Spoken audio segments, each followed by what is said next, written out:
Morning. Good morning. Ayan, babiyahe tayo papunta ng Parañaque. Mag-home service tayo doon, Suzuki Swift. Okay, tara, let's go.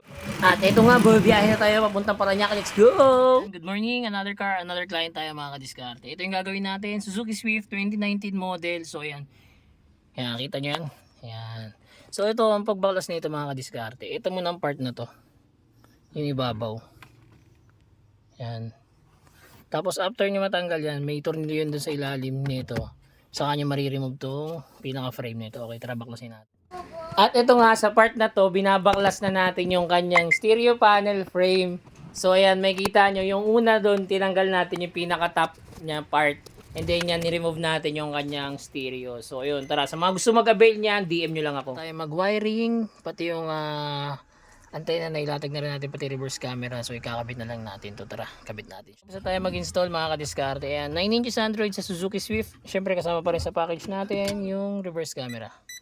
Ayan, kita nyo naman, napakalinaw yan kahit sa part mo siyang tignan. Kasi IPS screen na yan mga kadiskarte. And then meron na rin yung Apple CarPlay and Android Auto. Ito. Kumbaga, wala akong ginagawa, pinagnanasa. Ayan, tapos pwede ka rin mag-Waze, Netflix, YouTube, Google Maps. Tapos yung steering control natin, working pa din ito. Ayan, volume up, volume down, and then next. Ayan. So mga gusto po mag-avail niyan, drop message lang. Don't forget to like and follow na rin. Salamat, ingat, ride safe sa lahat. Tayo, ito yung Apple CarPlay and Android Auto na sinasabi natin mga kadiskarte. Ayan, kung mapapansin nyo siya, wala siyang internet pero nakapag-maps na kami. Ayan. Tapos, pwede mo na rin siyang i-play yung Spotify mo. Ayan. Pwede mo siyang pagsabayin kung gusto mo siya. Ito. Ayan.